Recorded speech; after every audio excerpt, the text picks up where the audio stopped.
Okay guys, 2020 Camaro ZL1 1LE here to hit you with another video. Had one of my subscribers, Rico, give you a shout out, bro, wanted me to talk a little bit about the mistakes I made in buying cars and what does it take to get to your dream car. So I'm gonna kind of go over a few things with you guys. I'm gonna be kind of all over the place, so just kind of hanging there with me because I'm out here in the parking lot. I didn't really have a Walmart trying to do this quick video, but okay, let's go into it. First off, I'll give you an example. I had I bought a, what was it, S10. It was used. I went to the dealership, talking to them. I was like, hey, I really need a car. I need a way to get back and forth to work. I need a car, some kind of truck or something. I prefer a truck. And the guy was like, okay, I got a truck for you. So I bought a S10. I don't remember the year. It was some years ago. I don't remember what year it was. Bought it for $2,200. So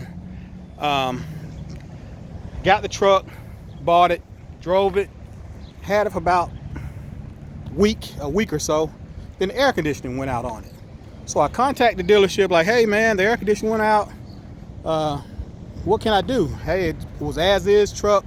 Can't do anything for you, but you bring it in, I'll let you know how much it costs to get it fixed. So I brought it in there and they were telling me $1,500 just to get it fixed. So after that day, I realized these guys don't care. If you go in there desperate, really needing help, that's when they'll look to take advantage of you. So anytime you go to buy a vehicle, don't act like you're desperate and really need that vehicle.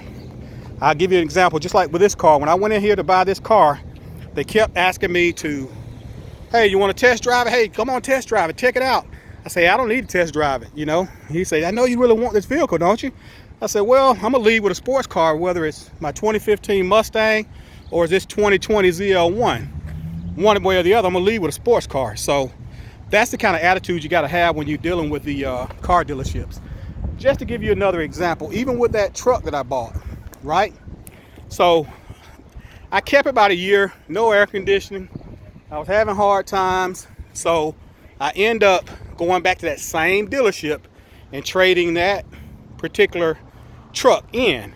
But it's kind of funny. The reason I was going to the dealership because I started having problems with the transmission and I didn't want to sell it to anybody and they have issues with it. So I said, hey, I'm gonna try to make it, trade it into the dealership. So I'm driving and I'm almost at the dealership. The transmission go completely out and I actually have to coast into the park right in front of the dealership. So I'm sitting there and like, hey, I want to trade this in. Like, oh, okay, you got S10, okay. What are you looking for it? I said, hey, I was looking for about 2,200, 2,500. Okay, we'll give you 22. They never checked it. They gave me 22. I can't remember what year, but I got a Camaro at that time. It was like a 90-something Camaro. I ended up trading that truck in for. So if they don't ask you what's wrong with your vehicle, don't tell them, because they didn't tell me that they just filled up the compressor with Freon just to say that air conditioner that I had when I first got that truck, that it worked. Give you another example. My mom's car was stolen.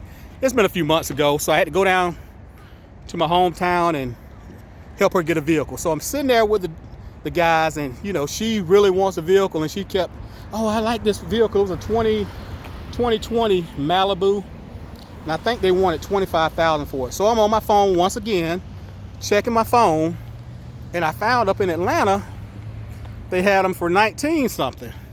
So the guy was trying to sell it for 25, and it's they only have a couple of Chevy dealerships in my hometown. It's not like up in Atlanta, you got probably 50 of them. So I was talking to the guy, I said, hey, if you could do it for 19 something, I see they got up in Atlanta, we'll make the deal. We'll do it today. But if not, me and my mom, we're gonna take a ride up to Atlanta to buy them. They want 19 something. He said, really? He looked and he ended up matching that 19 something. So my thing is, just like one of my subscribers said, you got to do your research when it comes to buying a vehicle. You got to do your research. Give you another example. I bought what was it? I think it was 2010. 2010 Dodge Charger RT.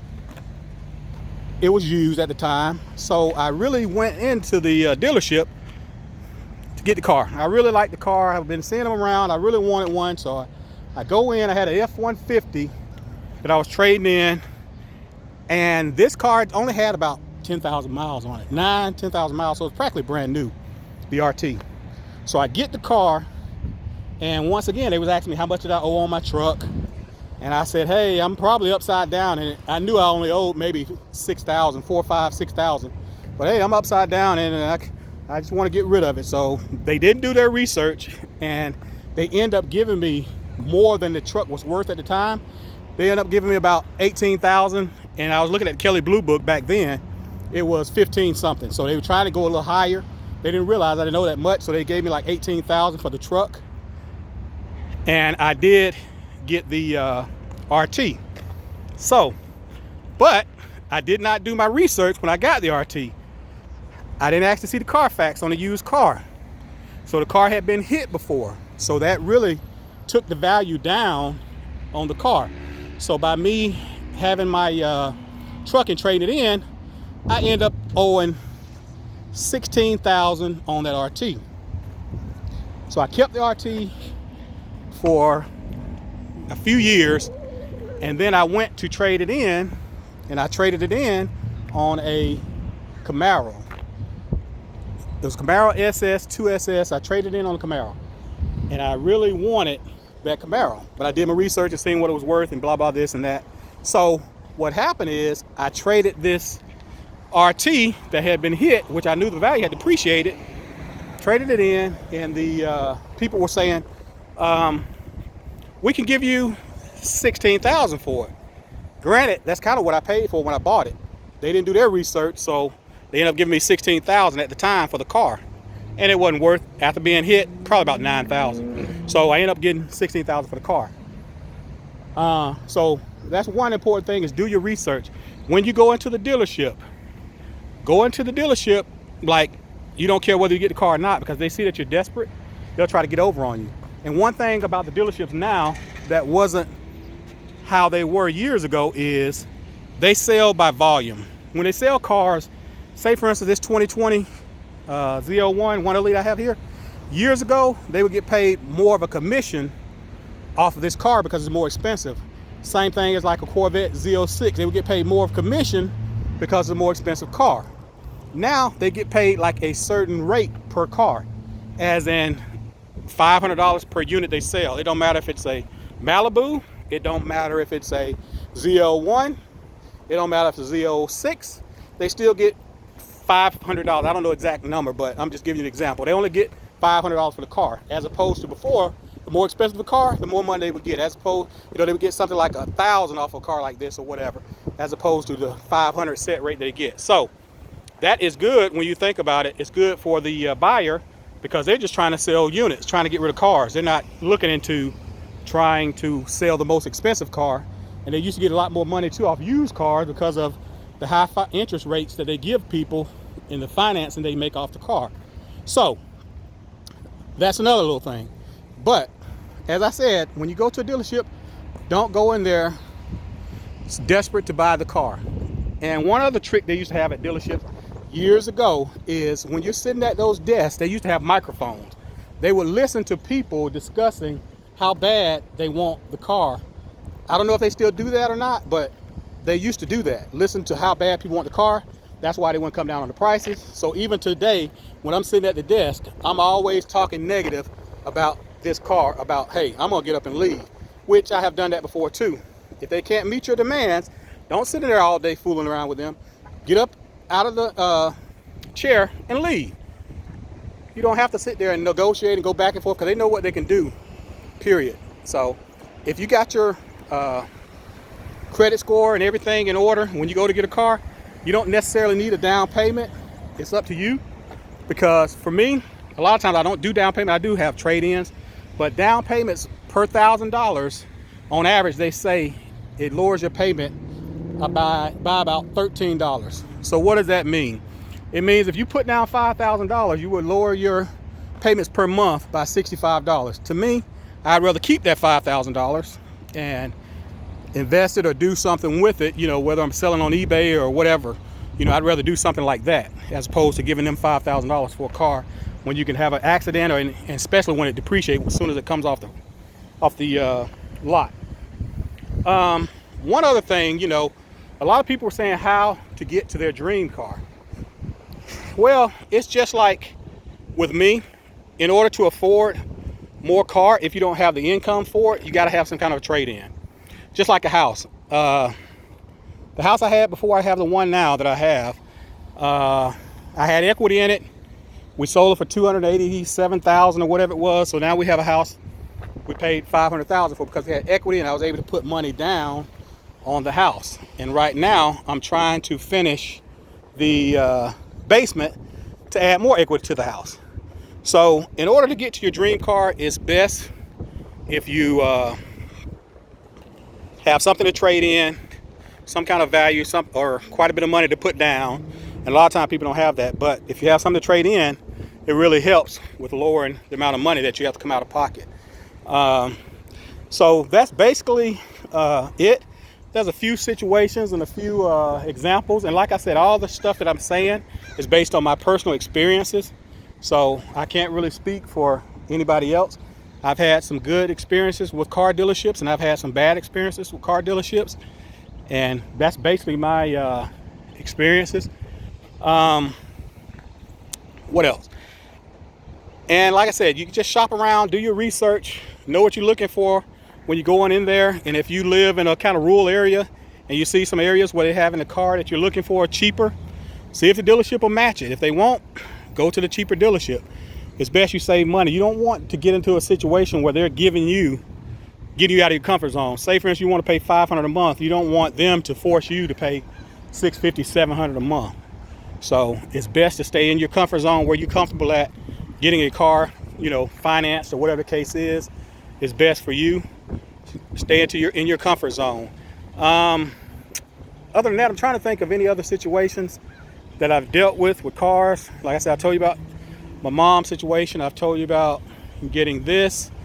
What other car did I have? Let's see. Only other situation I had before was I bought a what was it? Ford Expedition some years ago, and it was actually the owner of the Ford dealership wife was driving the car. At that time they wanted about $40,000 for that particular car, but she had been driving it, so it had about 1,100 miles on it, so it was practically brand new. And at that time they were going for about $40,000. So I was able to talk them down because they were getting to the point where it was almost getting too many miles where they couldn't sell it as new. So I was able to talk them down and end up getting that particular vehicle for $34,000, which is not a lot, but they had upgrades in it. They had TV, had sunroof, so I was able to talk them down on that with those upgrades in the car. So whether you know it or not, you know, guys, when you go to the dealership, if you actually have pretty decent credit, you can pretty much walk away with the car that you want, you know. So it's best to do your research and try, if you can, try not to use dealership financing. Try to use your own financing, you know, because I actually, with this ZL1 that I have here, I actually got it. Initially I was getting a loan through USAA. I had got a $50,000 loan. The reason I got a $50,000 loan because I was going to get a used Hellcat, and they were going about 45 or so. So I end up seeing this, and it was more than, of course, more than the $50,000 loan that I got. So I end up using dealership financing. I still got a pretty good rate. I think at that time it was like 5 something. So what I did is I recently went back and got this refinanced through USAA, because at the time I'd only gotten a $50,000 loan approved. So I was like, man, I don't feel like going back through all that and trying to raise the limit. So I end up, like I said, going through the dealership, and I did get a refinance through USAA. They actually cut 12 months off. I'm paying about $20 some more, but they took 12 months. They cut 12 months off based on the interest rate that I got. I got a really low rate. So, like I say, do your research and with the financing and all that stuff, because it's really good when you can actually go to the dealership and have a check already ready. You ain't got to worry about all the hassling and all that kind of stuff for them from your financial institution that you're going to be using. So other than that, I think that's it. But like I said, I want to shout Rico out. He asked me about how to obtain your dream car, and he asked about the mistakes I made when buying cars, and those are the biggest ones. Not checking the Carfax on a used car and going into dealerships just kind of excited and really wanting the car, because like I said, the dealership asked me several times I want to test drive it. No, I said I'll test drive when I buy it. So anyway, just remember those key things. I mean, I know it's a lot of different things out there, guys, but this is just based on my experiences and situations that I've been through. So like I said, I'm giving a shout out to Rico, just, you know, letting him know this is answering your question. I appreciate you guys. Make sure you hit that subscribe button, guys. Make sure like, dislike, it's up to you. Hit whatever you want to hit when it comes to that. But like I said, guys, I really appreciate your support, and I'll be bringing in more videos, letting you know what else, you know, answering any other questions that I can. Like I said, I want to kind of educate people and, you know, kind of really help people out more so than just driving around, driving fast and kind of influencing guys to do stuff that really kind of unsafe. So anyway, 2020 Camaro ZL1 1LE out. Take care.